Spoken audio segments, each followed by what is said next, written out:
تھوڑی ہی گھنٹوں کے بعد ہمارے پاس ایک اللہ کی بہت بڑی نعمت آنے والی مہینہ آنے والا ہے کہ جس کی شان بڑی نرالی ہے۔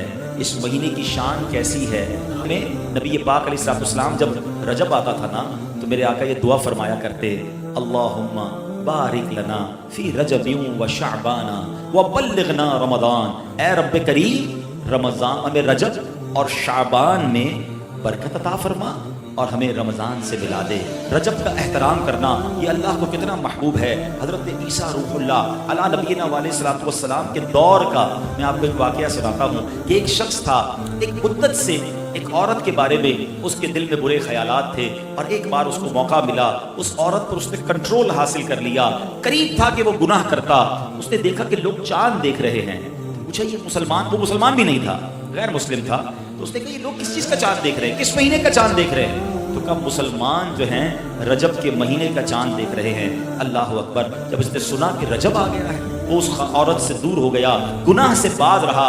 اللہ کریم نے حضرت عیسیٰ علیہ السلام پر وحی بھیجی کہ اے عیسیٰ اس شخص کے پاس جاؤ، اس سے ملاقات کرو۔ جب آپ اس کے پاس گئے، اپنی تشریف آوری کا سبب بیان کیا۔ اللہ اکبر! جب اس نے سنا اس کا دل نور اسلام سے جگمگا اٹھا، کلمہ پڑھ کر مسلمان ہو گیا۔ پتہ یہ چلا کہ پہلے زمانے میں صرف مسلمان نہیں، غیر مسلم بھی اس مہینے کا ادب کیا کرتے تھے۔ رجب کے ورڈز کتنے ہیں؟ 3، را، جیم اور با۔ سبحان اللہ! علماء کہتے ہیں اس کی انٹرپریٹیشن بڑی خوبصورت علماء نے بیان کی۔ را سے مراد رحمت الہی، جیم سے مراد بندے کے جرم، با سے مراد بر یعنی بھلائی۔ گویا اللہ کی رحمت یہ اعلان کر رہی ہے کہ میری رحمت اور میری بھلائی کے درمیان میرے بندوں کے جرموں کو کر دو تاکہ میری رحمت اس کی بخشش فرما دے۔ This is the time to repentance۔ رجب توبہ کا مہینہ ہے۔ سبحان اللہ! رجب کے بارے میں آتا ہے کہ رجب اللہ کا مہینہ ہے، احادیث میں ملتا ہے رجب اللہ کا مہینہ ہے۔ آقا فرماتے الشعبان شہری، شعبان میرا مہینہ ہے اور رمضان میری امت کا مہینہ ہے۔ تو یہ بہت خوبصورت سیکوینس شروع ہو رہی ہے۔ یہ مہینے ضائع کرنے والے نہیں، ہاں یہ مہینے اللہ کی رحمت کو لوٹنا ہے اس مہینے میں۔ اور سبحان اللہ! ایک بہت خوبصورت بات میں بتاؤں کہ نبی پاک علیہ السلام فرماتے ہیں 5 راتیں ایسی ہیں جس میں دعا رد نہیں ہوتی۔ حدیث پاک فرمایا رجب کی پہلی رات، 15 شعبان شب برات جو ہوتی ہے، ٹھیک ہے، پھر فرمایا جمعرات اور جمعے کے درمیان کی رات، نمبر 4 عید الفطر کی چاند رات، نمبر 5 عید الاضحیٰ کی چاند رات۔ اور رجب کے روزوں کی تو کیا بات ہے، احادیث میں یہ فضیلت آتی ہے جو رجب میں پہلے دن کا روزہ رکھے، پہلے رجب کا 3 سال کے گناہوں کا کفارہ ہے، دوسرے دن کا روزہ رکھے 2 سال کے گناہوں کا کفارہ، اور تیسرے دن کا روزہ رکھے تو 1 سال کے گناہوں کا کفارہ۔ پھر پورا رجب جو ہے وہ ہر روزہ جو ہے وہ 1 مہینے کے گناہوں کا کفارہ ہے۔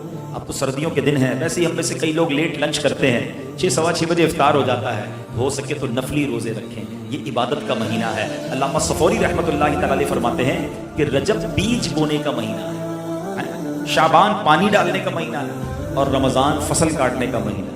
اور بڑی خوبصورت اس کی تفصیل بیان فرماتے ہیں کہ جو بندہ رجب میں عبادت کا بیج نہیں بوتا، شعبان میں ان بیجوں پر اپنے آنسوؤں سے پانی نہیں ڈالتا، آبیاری نہیں کرتا، وہ رمضان میں رحمت کی فصل کیسے کاٹ سکے گا؟ تو جس از the time to prepare yourself۔ یہ تو وقت آ گیا مسجد کی طرف آنے کا، تلاوت کرنے کا، روزے رکھنے کا۔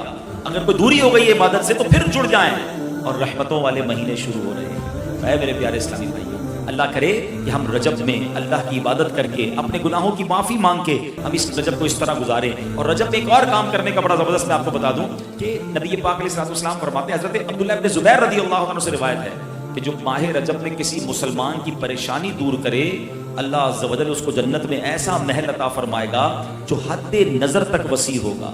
تم رجب کا اکرام کرو، اللہ کریم 1000 کرامتوں کے ساتھ تمہارا اکرام فرمائے گا۔ اللہ کرے کہ ہماری کوئی نماز قضا نہ ہو، ہم اس میں نفلی روزے رکھیں، اس میں درود پاک کی کثرت کریں، استغفار کی کثرت کریں۔ اللہ کا مہینہ ہے، خوب اللہ کی طرف لو لگائیں کہ یا اللہ تیرا مہینہ آ گیا، بندہ بھی تو میں تیرا ہوں، میرے مولا تو میری مغفرت فرما دے۔